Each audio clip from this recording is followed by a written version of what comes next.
Leero kambatwaleko ku nsalo za Israeli ne Jordan tulabe ku bimu ku byewuunyo ebiri ku nnyanja eno eyitibwa the Dead Sea. Wali owuliddeko ku nnyanja mw'otosobola kubbira ne bw'oba nga tosobola kuwuga? Kiki ekigirimu ekikuleetera okutengejja kungulu n'oba ng'osobola okulannama ku mazzi ku mugongo go n'osomerako n'amawulire naye nga togwayo? Katukirabe. Ennyanja eno yatuumibwa erinnya Dead Sea olw'ensonga nti erimu omunnyo mungi nnyo.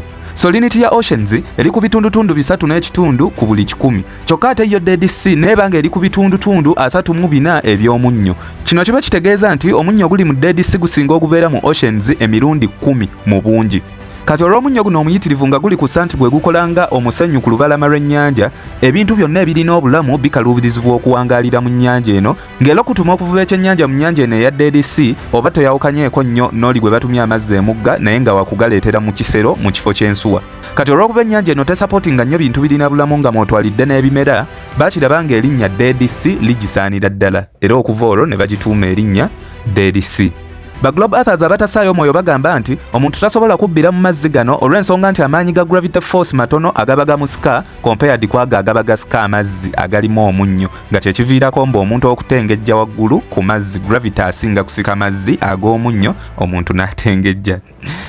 Naye ffe abazuukufu tugamba nti bino bye boogera bya kyewussa nnyo, ate nabo bakiraba nti bye boogera bya kisiru, naye tebaagala kukkiriza nti sisitimu yabalimba ku myaka gye baliko egituuse n'okuzzukuza. Kansooke nkulaga reality bw'onoogaana okutegeera kinaaba ku ggwe. Olaba likuli eyo gye bayiwa mu kikonteyina ekyo ekulabikira nga amazzi agatangalijja, naye ekyo kyolaba kyuma ekimanyiddwa nga machule. So obudde buno tuba tumuyita liquid machule kubanga obudde buno ali mu state eyiika oba ekulukuta, mu luzungu gye tuyita liquid state. Kati ekiriwo machule ono muzito nnyo nti n'otonnyeza ettondo lya machule mu mazzi liba terisobola kwetabulatabula mu mazzi wadde okutengejja kungulu ku mazzi, liba ligenda kuyitamu buyisi paka ku ntobo y'amazzi ng'era ekyuma kyonna bwe kyandyeyisizza. Kati ate olw'okuba machule ono muzito nnyo mu luzungu kye tuyita okubeera nti ali densa, baleeta ekyuma kino ekyakolebwa mu iron nga kizitowa kilograms 50. Ladies and gentlemen, ekyuma kino kizitowanga akasawo ka seminti. Omuntu yenna yalisuubidde ekyuma kino okubbira nga bwe tusiiba tubiraba nga bibbira mu mazzi. Naye ate ekyewuunyisa kino ekyuma kyo ne bw'okisindika wansi ku ntobo ya liquid machule kibbulukukayo nga bw'olaba akacupa mu mazzi. Omuntu yenna ategeera atasobola kunnyonnyola phenomenon eno ng'akozesa gravity force kubanga ekituufu wano gravity talinaawo mulimu gwonna. Ekyokuddamu kisigala kiri kimu kyokka, density ne buoyancy. Particles mu machule ziba zeekutte wamu okusinga particles eziri mu kyuma ekyo. N'olwekyo ekyuma kiba tekirina busobozi bu displacinga particles za machule, olwo ne kiba nga kisigazza option emu ya kutengejja kungulu ku machule. Kankuwa experiment gy'ogenda okwekolera ewakaawo otegeereka physics akali wano baleme okuddamu okubuzaabuza ne bigravity byabwe ebitabangayo. Ogenda kunfunira amagilaasi 3 agali mu sayizi y'emu n'amagi 3 nga bw'olabaawo. Tugenda kwetaaga n'omunnyo gw'okozesa mu nva oba ogubeera mu ffumbiro. Gilaasi emu giteekemu ekitundu ky'amazzi, ebbiri ozijjuze naye olekewo ka space kubanga kungulu kwazo tugenda kutuuzaako amagi. Kati emu ku gilaasi z'ojjuzaamu amazzi gitabulemu omunnyo, endala ogireke n'amazzi gaayo agali fresh. Nene eyokusatu gye wataddemu amazzi ag'ekitundu gitabulemu omunnyo, omale gilaasi zino zonna zonsatule buli emu ku zo ogituuzeemu eggi mulimu.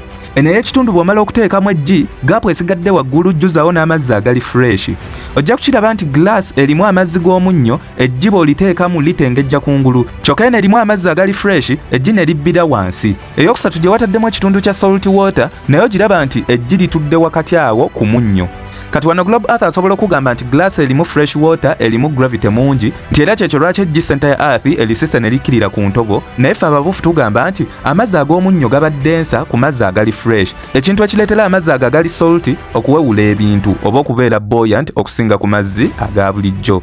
Ndowooza kati buli omu akitegedde ekiviirako abantu okutengejja ku Dead Sea. Omunnyo guli mu mazzi gwe gukuwewula, ne bw'oba omanyi okuwuga n'obbira oba n'okola kye tuyita diving, amazzi gakusindika gakuzza waggulu olwa upthrust force ekubeerako. Ekirala amazzi gano olina okugatangira obutakuyingira mu maaso kubanga obubalagaza omunnyo guno bwe gukuteekamu oyinza okufa nga tobwerabidde. Mu bufu era obwo bwe bumu olina okufaayo okukakasa nti ogagendamu naye nga tolina kiwundu kyonna kiri open ku mubiri gwo kubanga bwe kakutanda ne gakutonya mu kiwundu naawe ojja kulunyumya nga lutabaalo. Ekirala kye tutayinza kubuusa maaso ku Dead Sea eno ly'ettosi lyako erigambibwa okuba nti lirimu ebirungo ebinyiriza olususu singa oba olyesiize. Abantu bangi bagendayo ne balyemetta ne bafaananako ng'obusodde naye ng'ekibatta kukyamula nsusu zaabwe. Ekisembayo kyesinza kwerabira kyekyokubeera nti Dead Sea eno ye point esinga okubeera wansi okuva ku sea level mu nsi yonna. Ne bagamba sea level bagipimira ku surface ya oceans. Kati yo Dead Sea bw'obeera ku surface yaayo oba oli mu meters 403 ze fuuti 1410 okuva ku surface y'amazzi ga oceans. Kino kiba kitegeeza Dead Sea eri mu kikko nga yeetooloddwa busozi bwereere mu directions zonna. Terina mugga gonna gufulumya amazzi gaayo, naye ate kigambibwa nti buli mwaka eyongera okukka mita emu wansi olw'amazzi gaayo okukendeera entakera nga mbu kiva ku evaporation. Gravity wammwe nawo wanansobererawo. Alina amaanyi agasika amazzi ag'omunnyo ne gabeera nga gakka wansi okusinga omubiri gw'omuntu. Naye ate n'ataba n'amaanyi galemesa evaporation kukendeeza mazzi gano. Kati buli mwaka ennyanja eyongera kukalira naye nga gravity wammwe ali awo akanula bukanuzi maaso munafu nnyo talina kyasobola kukolawo.